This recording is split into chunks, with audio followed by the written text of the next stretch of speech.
And away we go. It's the DFS Other Bird presented by Osmo.com, brought to you in part by Super Draft as well. More on them momentarily. Dan Strafford, Dave Loughran with you on this Friday morning, getting ready for a 9-game National Basketball Association slate across all your favorite DFS apps and websites. Lofty, how the hell are you doing? Doing all right, man. Just closing out this Brooklyn game. Let me tell you something. I was on on Murray State -4.5 today. They were up by 25 with 8 minutes to go. I saw. Their win percentage was Yep. 99.9%. Not only did they lose, but they lost in regulation. So that happens. Been running cold all week, right? That they like whoever they were playing with closed like on a 30-6 run, right? Like it Yeah. was insane. Oh, yeah. So then I Okay. got Philly on the money line at +380. Right? They close at like -350 or -285 because the Simmons news. But so I had them, and it comes down to the final possession. I'm like, you know what? This is one of these things where it's just been a brutal week. I'm walking away. I'll take a profit. But mind you, I had them at +380. So in the second half, they were down by 20 points. So I cash out. Atkinson runs the worst play ever. Joel Embiid blocks it, goes to overtime. They're up by 6 with 50 seconds to go. So it's one of those feelings where if I didn't cash out of that bet, Of course. Yep. Brooklyn nails the final shot and it's a wrap. Right. And Embiid like tears his ACL trying to block it. Yeah. It's just it's been that. I'm sure everyone can relate when sometimes it feels like everything is working against you, like intentionally. It's all orchestrated. Amazing, to say the least. I will also say Alex Baker, Osmo, over there on Twitter, Osmo DFS, retweeted a tweet. And for those of you playing XFL, this is somewhat concerning to me and I'll say the integrity of the game, but even more so just from an accuracy standpoint. A couple of different stat heads really tracking the numbers when it comes to XFL. Apparently, the receiving yards have been a little bit off. So if you're playing XFL and you're watching the games, you want to follow the stat provider, not necessarily what your eyeballs are telling you. And that's a crazy world to live in. But because of some of the rule changes and wait, hold on, back up. What are you saying? So there, Alex retweeted somebody who was charting the plays, and PFF was charting the plays as well. Basically, because of the 2 forward pass rule and the fumble rule in the XFL, what would be considered in football, quote unquote, college or NFL, certain amount of yardage has been considered more yardage. Cardell Jones fumbled the ball, picked it up, and then threw it from 7 yards, or I think even 13 yards behind the line of scrimmage. So they accounted for the play from where he threw the ball rather than the line of scrimmage. Okay.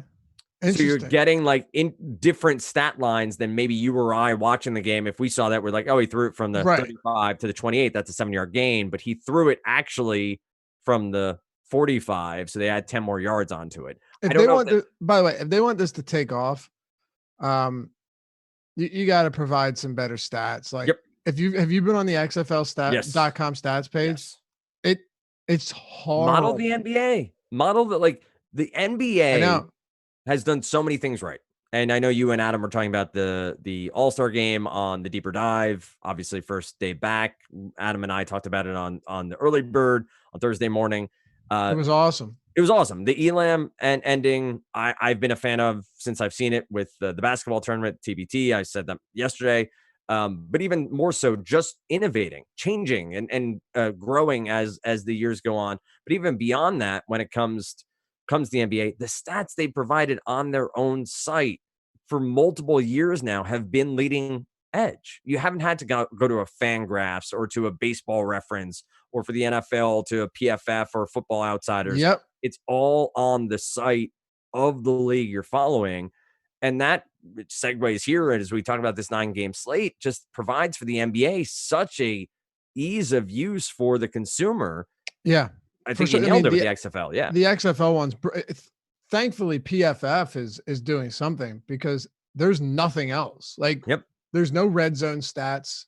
It's really tough. And I've really been enjoying it. I've watched at least part of every game, weekend, I'm catching bits and pieces and going back and watching stuff and really following along with the stats.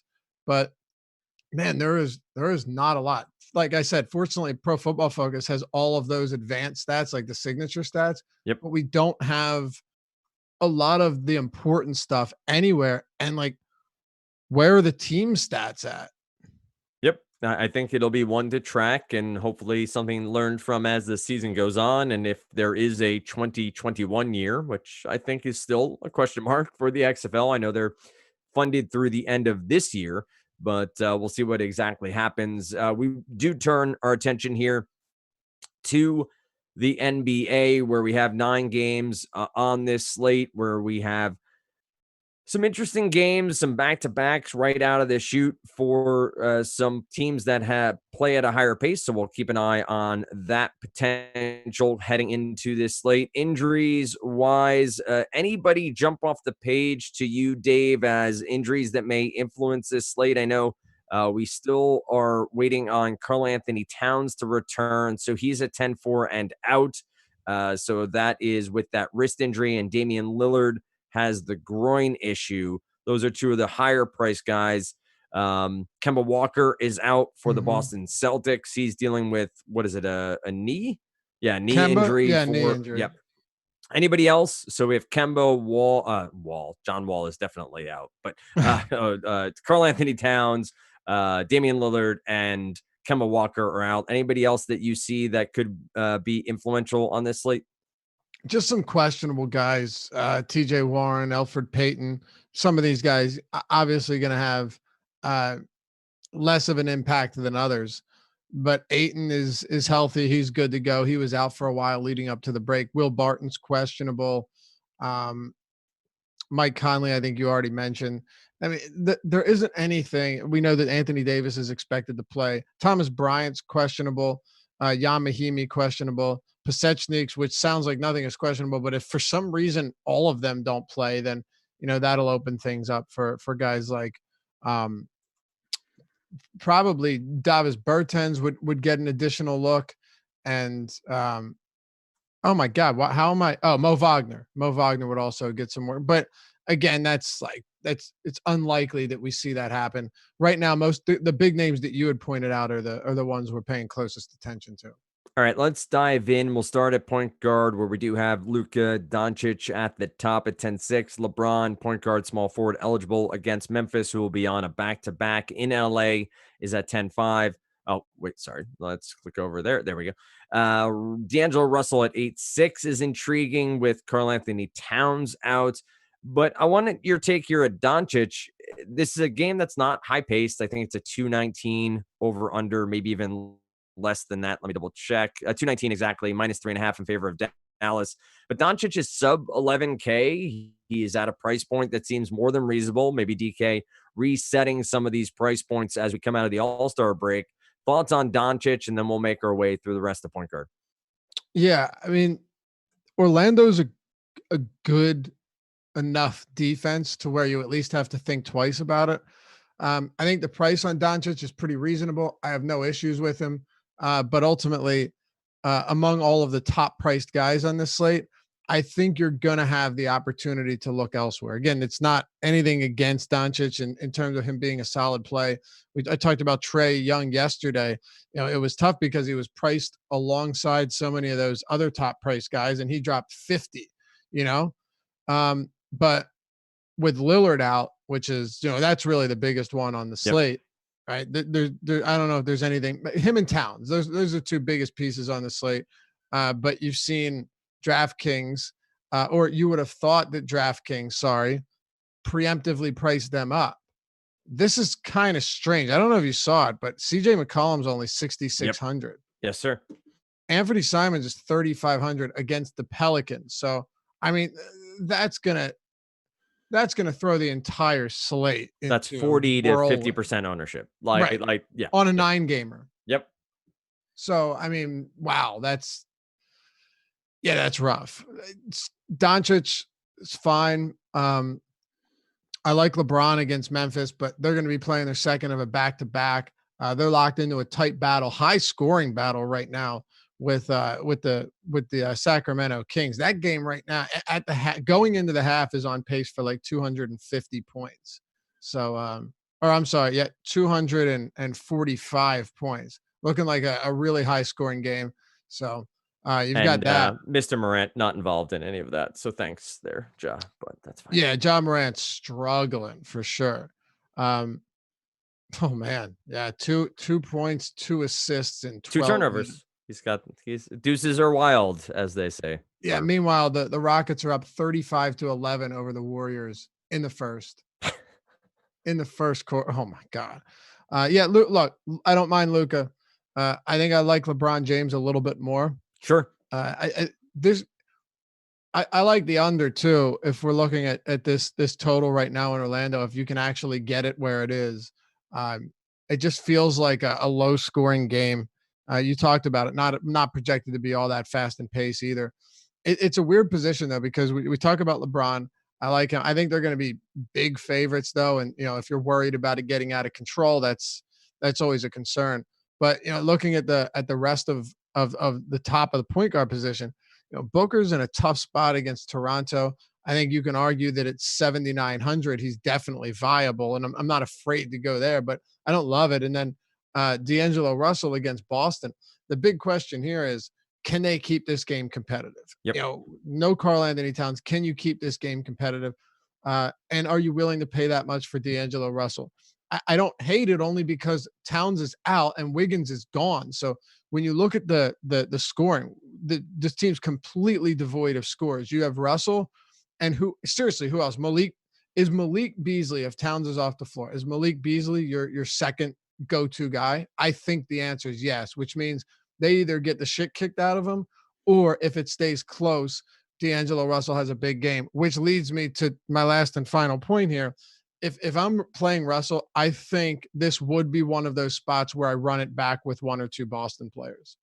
Sure. I get that. And I'm honestly surprised. I know Minnesota's been a higher paced team, but with all the changes and with Towns out, it's a 230 over under in Minnesota with -6.5 in favor of Boston. Not surprised Boston at that over that spread, but a little surprised that we're up at 230 with Towns out, with Wiggins gone, Russell new for this contest. But I hear you on that. I think Tatum, Brown, and some of the other guys we can talk about when we get to shooting guard and small forward make a ton of sense for the Boston Celtics. D'Angelo Russell at 86.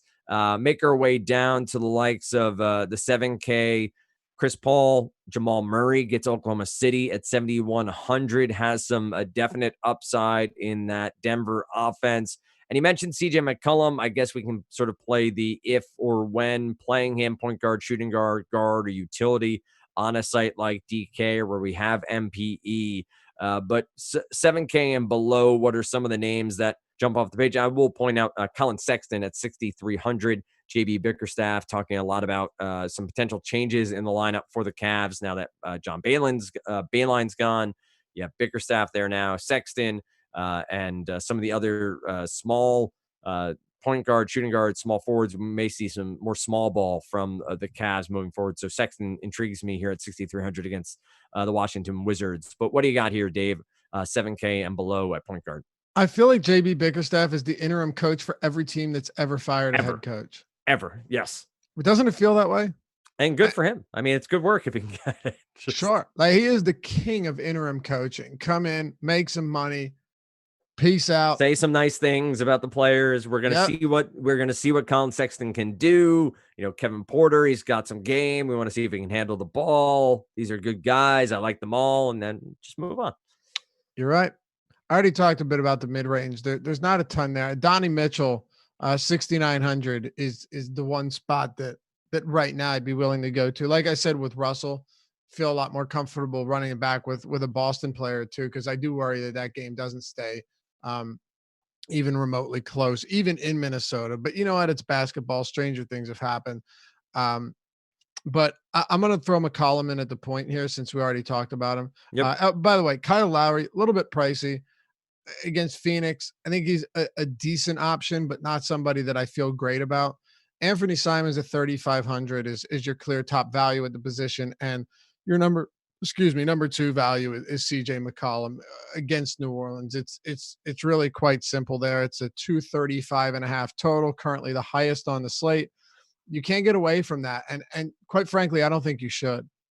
All right. Don't forget superdraft.io or superdraft in the App Store has the next phase of daily fantasy sports available to you with their multiplier. We'll talk a little bit more about that momentarily, bring you up to speed on exactly what you can do over there and what promo code you should be using when you head on over to Superdraft and superdraft.io. We'll check even let's see what, while I'm here, Anthony Simon's at 1.95x.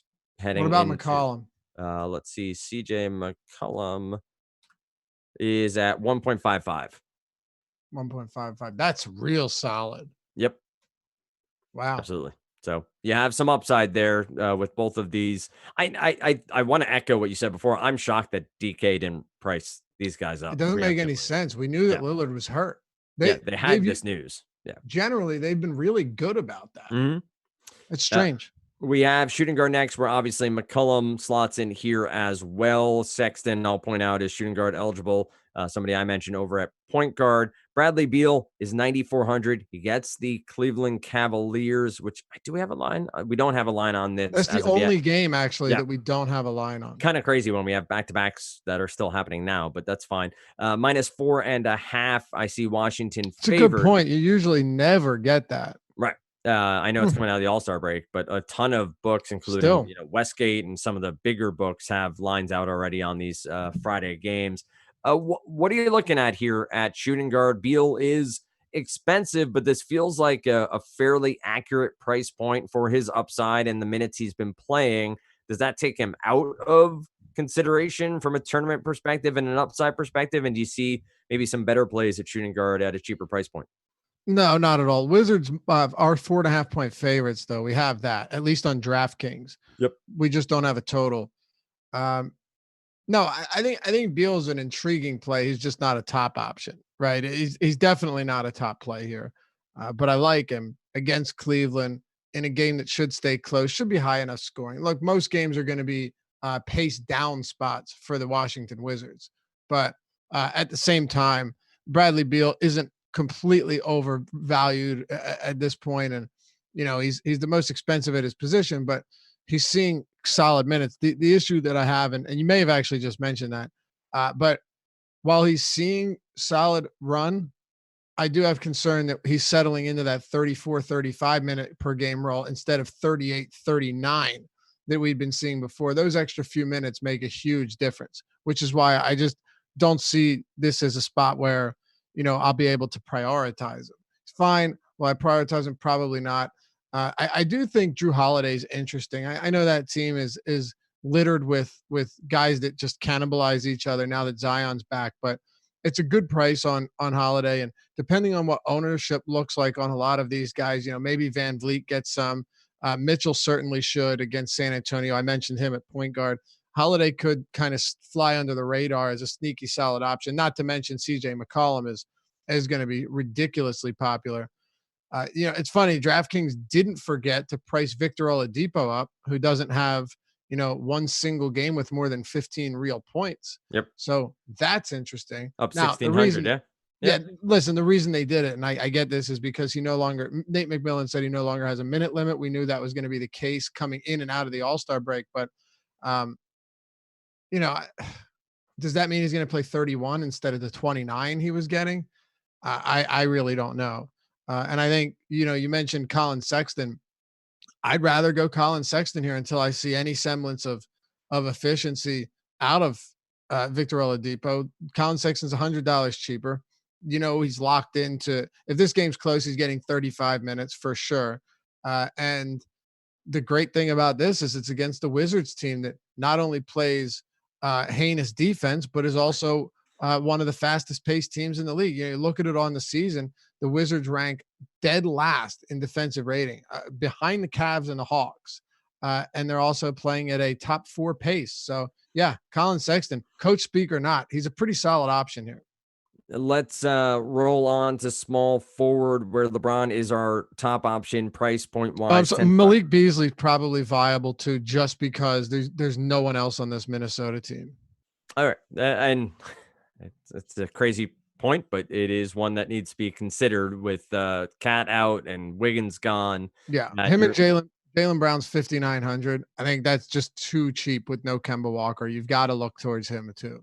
Yeah, I was going to bring Brown's still small forward eligible. No, he's only shooting guard. Oh, That's why. all right. That's why I wanted to sneak it in there. Yeah. Good on you Just for doing that. realized I was holding on for small forward here for Brown, but consider him at shooting guard on DK. LeBron is 10-5. I think your point guard analysis holds true here. Obviously, at small forward, LeBron gives you a ton of flexibility in roster construction on DK, where you have MPE, so point guard, guard, forward, and small forward, 4 position utility, so 5 position eligibility for LeBron. Tatum's only 7,800. And we didn't know that Kemba was necessarily going to be out here, but that seems like a really solid price point for someone who has shown us a little bit more of a ceiling this year. I think coming in, maybe we had some doubts about him truly having this breakthrough potential to put up 35, 40 real points, plus rebounds, plus assists, but he's shown it to us. And this game, again, the caveat of if it stays close, but it feels like where Tatum could have a really solid contest. I assume he'll be highly owned, but at 7,800, would Tatum be at least part of your player pool? Yeah, absolutely. This is a pretty reasonable price point. Like you said, he has actually provided a ceiling this season, where last year, you were hoping to get 40, 45 on a good night. A little bit different this season, and it's encouraging to see that. He's the second highest priced small forward behind LeBron James, but I think that's justified. And he's right now, he's one of my favorite plays on this slate for sure. So I'm with you there. We already talked about LeBron. Brandon Ingram's down to 6,800 against Portland. I know that Zion has made fantasy life at least a little bit more difficult for us to trust Ingram, but at that price, he's down now at a really reasonable level. In all seriousness, he hasn't even been bad with Brandon or with Zion. He hasn't been bad. He just hasn't been as good as he was prior to that, and we all expected that to be the case. But he's played pretty well, and that is just too cheap to get away from. So we don't even need to spend a ton of time on the position. I can tell you this: Tatum and Ingram are 2 guys that right now I really like. I'd rather just go down to Jaylen Brown or up to Tatum instead of going to Gordon Hayward. I'll always tell you, when it comes to this team, they're a little bit more difficult to predict. Basically, Tatum's pulling away a little bit from a usage standpoint, but I go him or Jaylen Brown. I don't. If Hayward was 59 and Brown was 7K, I would go to Hayward all day there. But that's not the case. So that's what you have there. And then guys like Juancho Hernan-Gomez, just knowing that Towns is out and you're going to have to fill some minutes and take some 4s and put him at the 5. Now that Gorgie Jang is gone, makes sense. And it's ugly, but I think Royce O'Neal probably plays 35 or so minutes with Mike Conley out, and that'll open things up. Not a good per minute guy whatsoever, but he's almost minimum salary, and I think you could do a lot worse than that at least. All right, just a comparative question here. Matchups maybe be damned, but which Porter do you prefer? Michael Porter Jr. at 4,800, Denver at Oklahoma City, or Kevin Porter Jr.? I didn't know they were both juniors until just reading that now. Yeah, they're brothers. 4,700. Cleveland at Washington with a $100 difference. Do you prefer one to the other? That wouldn't be possible, by the way. No, exactly. Unless they were step brothers. Right. Or, yeah, that's it. that's all. I'm pretty sure that's it. They could be half brothers, right? Right. Yeah, half brothers. That would See? work too. Just not full-blooded bros. Right. Unless they just assumed the suffix of junior. They're just, right. What? Exactly. So KPJ or MPJ is the question. That is the question. Let me see here. Because Kevin Porter Jr. has been mentioned by Bickerstaff as being someone they want to see if he can facilitate a little bit more. We've seen Michael Porter Jr.'s upside, and we knew him in college. The back injury kept him out last year. He's shown some upside throughout the season. I know there are some injuries still Right. lingering for Denver. What do you got? Porter or Porter? Yeah. Either way, So you win. So neither of them are top options to me at their price points, but I okay. think, yeah, push comes to shove, I'm going Kevin Porter Jr. here for a couple of reasons. One, matchup considerably better against Washington. I mean, not even close. Uh, OKC defensively has played well, and I like this game to be a pretty slow, grinded out affair. Michael Porter Jr. has played well over his last few games. I mean, you've seen some really solid production. I don't know how sustainable that is with the limited minutes. It seems like he's capped at 25 right now, and I think you get a little bit more upside knowing that Bickerstaff comes in. It's very possible that he says, "All right, let's run the young guns here for Yep. the final third of the season. We're going to throw Kevin Porter out there for 35 minutes and see what he can do against the Wizards." So I'll go with what I believe to be more upside in him for those reasons. All right, let's go to power forward next. AD is sub 10K. Sabonis is not far off at 9,600. Then you have our good friend Pascal Siakam at 8,400 against Phoenix. Julius Randle, Zion, who I don't know if you've seen the I don't know if it's Z board or Z rebound or whatever it is. He is the quickest in the NBA to get his own second tap. So basically saying when he misses a shot, he is the fastest to get to his own miss. Who is that? Zion. Wow. I think maybe Tom Habelstone. I am probably mispronouncing his name. Habelstrom, whatever his name is. I think was the one who tweeted. I'll try to find it. But basically saying that he is so quick to get his own rebound when he misses a shot that he's getting easy putbacks because of it. Surprising stat for such a stocky fella. Yeah, he can move. He can definitely move, but Huh. he's at 8K flat against Portland. Would seem like a possible gigantic upside spot for him. And then we make our way down. Who are some of your favorites at power forward? Yeah, I don't hate Zion, but I just keep coming back to Brandon Ingram at a $1,200 discount. And okay, so with Zion, you've got the minutes here. Um, I feel like you probably have to put him around 31, maybe 32, right? With Brandon Ingram, who still has decent enough usage. In a close game, you could get he played 38 against Houston, 36 against Milwaukee. It feels like Brandon Ingram is still the better option taking the discount here. I don't think there's enough separation in terms of like range of outcomes between these guys to pay the additional 1,200 for Zion. Now, if ownership is way different, then maybe we could revisit this conversation. But for now, I'd rather stick with Ingram. We talked about Jason Tatum. Anthony Davis is fine here, but I think I'd rather go LeBron on the same team. Not a ton that I love at power forward, but I'll say, and he's been a super volatile player this year. Carmelo Anthony is down now at a price point that makes sense. At least he's at Mhm. 5,300. And well, I mean, he shot 1 for 15 his last time out. He's had some really poor shooting performances, and when he's shot well recently, the rebounds haven't been there. It's super strange. But look, he has 14 rebounds in 2 games, well combined, and then last game 15 rebounds and 1 of 15 shooting. He's got to put all of that together at some point, right? Where you've got the 20 and 10 game at 5,300 against the Pels, even with Zion, you know, doing a better job rebounding, alongside Derek Favors than you would have had with Ingram at the 4. I still think it's a pretty opportune spot for Carmelo Anthony, knowing that this game has a 235.5 total. So I like that. Pay attention to Washington, what happens with the centers. Yep. And we can talk about that in the strategy show, the deeper dive. Things a lot could change. Um, James Johnson, you know, is he going to get minutes? Yeah, I think you're going to get a significant amount of run from James Johnson. We saw that last time with Karl Anthony Towns out. He played 32 minutes. I don't hate him at that price.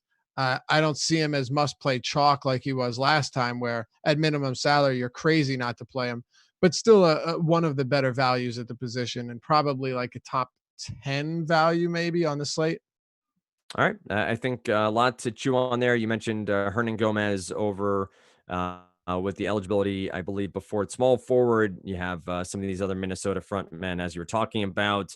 You talked about Washington. I think it covers off on pretty much everyone. I will say at some point this season, I don't know if it's tonight, Chetty Osman is going to put up 50 DK points. It's going to be a really off-putting night. He's my guy. He's my new Markieff Morris. That It's is me and just Chetty. really unfortunate. Yeah, it is. I mean, I take on to the really bad players in the National Basketball Association. It's fine. Everything's fine. Don't forget, you can check out Super Draft for the next phase of daily fantasy sports. They have their multiplier. We were talking through some of those multipliers earlier that are available to you. So you'll want to check them out. You can also check out information on the NBA Strategy Show, the Deeper Dive, and Live Before Lock that gives you some promo codes available to you over at Super Draft. Also, we can talk through quickly here as far as Osmo is concerned, but Super Draft gives you a couple of different options. But I'll say this: sign up with the promo code Osmo10 to receive a free $10 bonus. Deposit less than $100 and receive a $20 bonus. And so you know that $10 bonus is before you even deposit. If you deposit, let's see, we'll be giving away 50 free $12 tickets to answer a trivia question posted in YouTube chat. Let's see if that was last night or not. Checking our daily marketing plan here. I want to make sure I'm reading the right thing. Just stay tuned for more. But Super Draft has the next phase of daily fantasy sports with their multiplier. You can check them out in the App Store or play at superdraft.io. Super Draft, no limits, more winning. As far as Osmo is concerned, use the promo code Early Bird. That gets you 50% off any Osmo Plus weekly package when you use the promo code Early Bird at checkout. Again, 50% off any Osmo Plus weekly package. Dave, we've made our way to the center position without me saying moving forward to a forward position, which is always very, very, very gratifying to me. We have at the top end Towns out. Then we get AD. Talked about him already. Jokic, Whiteside, Drummond is at 9,100 against Washington. Vucevic, Rudy Gobert at 8,200. Talking centers only here on DK. Kristaps Porzingis now just center eligible on DK at 8K flat. Joval against LA and Serge Ibaka with Gasol remaining out is at 6,500. Seem like we have some big names and some big spots. Jokic gets Adams, Whiteside against New Orleans, Drummond against Washington. What do you like best at center? Yeah, Joval looks like he's on pace to play a lot of minutes. So we'll pay attention to where he comes in at there. Let me tell you something. The Rockets right now are 13 of 20 from 3-point range with 6 to go in the second quarter. That's going to do some damage. I mean, unbelievable. Yeah, but Joval's second of a back-to-back tomorrow against the Lakers. That's a spot where I'll certainly look to get away from him. Hassan Whiteside, though, even at that price, I've got to tell you, I'm pretty interested. I have no problem getting the Whiteside. Terry Stott's giving him big minutes right now. One of the best rebounding centers in the league. 34, 35 minutes in a close game with an elevated amount of possessions. It's hard to get away from that, man. It really is. And I don't think it's crazy to consider paying for him. Not a must play. Make it 14 to 21. Not a must play option, but at center, he definitely stands out. You mentioned Rudy Gobert. I think it's a fair price point on him too. Played pretty damn well in the All-Star game as well. The cheap options here, we talked about a few, James Johnson, Naz Reid. I would have loved if he was cheaper, because I would pivot off of James Johnson to Naz Reid, because on a per minute basis, he's been very good, but I'm not paying the same price as James Johnson when Johnson's going to get probably 8 or 9 more minutes than him. It just doesn't make a whole lot of sense. There isn't a lot here from a value perspective. James Johnson's one of them. Yep. Enes Kanter is really cheap, but you can't rely on him to get consistent minutes. So I don't see myself going there. And a few other guys that we already discussed at the power forward position. I think I stay away from a lot of the cheap options here at center. All right. That makes a ton of sense. Anything else you want to cover off on this slate before we close it out? I think that's it, man. I think pretty comprehensive work we just did. All right. We're going to go. This is going to be fun. 9K and above. Drummond, Whiteside, Beal, Sabonis, Jokic, Davis, James, or Doncic? 9K or above. Drummond, Yeah. Whiteside, Beal, Sabonis, Jokic, Yeah. Davis, James, or one. My name is Luca. I live on the second floor. Doncic. Oh, and by the way, I don't know how I forgot to talk about Drummond there, because Oh, sure. Yeah. That's a good point. yeah, like Drummond. Hard not Uh, to. this is difficult. I've got to say. And again, for those listening for the first time, basically asking Dave if he was building one lineup and had to take one guy 9K or above, who would he start his lineup Oddly, construction? I don't know if I'd start with any of them. I really Sure. like White. I really like Whiteside. I'm not in love with any of these other guys. I'll go with James, but I think this could be one of those nights where you build a very balanced lineup. All right. That is a take for now. If you want to get Lofty's takes throughout the day, you have the deeper dive. Are you on Strategy Show or is Adam on Friday I'm on the morning? strategy show. Adam and Alex are on the deeper dive. Okay, so there you have it. So you get Lofty on the NBA Strategy Show with Josh. Oh, sorry, it's the chip day. Oh, yes, it is. Yes, it is the one I'm chip challenge, sorry. I baby. almost. It. I know Josh has got to be scared, and I don't blame him. I would be. I would be Listen, really, here's the really. thing. So for those of you who don't know, Lofty and Josh had a bet on the All Star game. Is that what it was? Yeah, we did a head-to-head in the All-Star game. All right, so Lofty won, and Josh is eating a uh, ghost pepper. Is that It's what a it is? Packy. It's called the Packy One Chip Challenge, and anyone that's done it has said it's like the most miserable Near impossible, experience right? ever. Yeah, just You're eating one miserable. chip, So right? It's just one chip you're trying to it's one with, chip, with but no I mean, beverage. they've talked about their insides burning That's what I was apart. gonna say. Can he wear a diaper? I told him, dude, Because just come in, make sure you eat something. just sit on the toilet while you're doing the show, man. Because I I know cannot it's going to be imagine bad. It's going to be real it's bad. gonna be There's no liquid. question. It'll be a regretful experience, 100%. But you know what?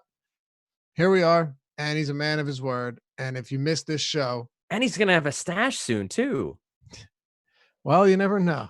You never know. I don't get ahead of myself here. That's fair. I mean, we could cash out early and just get I'm not. like a Fu No, I'm not Manchu counting my maybe. money yet. Can we get Fu Manchu as a like cash out You option know, it's for him? funny. There was one game, I forget what it was, and he had said if they had lost that game, they Mhm. won. It's like the one road game they've won in the past 14 months. Uh, if they had lost that game, he was going to shave and come on to the next day strategy show with that mustache. Like, Yep. because he was saying it's a wrap. He's run the numbers. He's run the simulations on it. It's if they win Saturday, they're at like 22% of being a winning record. He was talking about it in Slack chat. Oh, Yeah. was he? Yeah. Okay. Yeah. And mind you, I even gave him the benefit of the doubt. I didn't say winning record on the season. I said winning record from this point forward. Right. So you let him look at the schedule and Yeah. Yep. Yeah. And since then, I think And they've the gone like 2-7. 76ers won tonight as we record Thursday Yes, they are night. 26-2 at home. Best home record, one of the worst road records. Yep, 26-2 at home. That's impressive. And if you've just bet the Sixers at home, you've done pretty well. Especially live betting. I was talking about it earlier. Live bet the money line when they go down a bit and it flips on them. You don't want to bet the money line on them before the game because they're favored pretty much all the time. I did against the Clippers. I think they were like plus 120. You'll take that, but you don't want them as heavy dogs, or I'm sorry, heavy favorites. But on the road, it's been really tough not to just bet the opponent and bet the opponent money line. Like seriously, it's tough to pull the trigger on that sometimes. I get it, and it might feel reckless, but they've been that bad away from Wells Fargo Center. Well, you find Dave on Twitter at Lofty_D, LOUGHY_D. Find him on Sirius 210 XM 87, 5 to 7 Saturdays and Sundays. Getting ready for NBA slates, talking some Major League Baseball season long and DFS as that season rolls around. That's Awesemo Radio. Find me on Twitter at Dan Strafford. It's Awesemo_com for the Twitter handle. You can get some giveaways and contests there, as well as Awesemo NBA. Again, NBA Strategy Show, Friday morning. Tune in, get ready, get some hot sauce, some hot wings, whatever you want to join in the contest with Josh there. I might cry for him while watching, but we're going to watch that on the Strategy Show. Then you get the deeper dive, Alex and Adam live before lock. And then, of course, we head back into Monday with Emac and Rendon right here on the DFS Early Bird, presented by none other than Awesemo.com.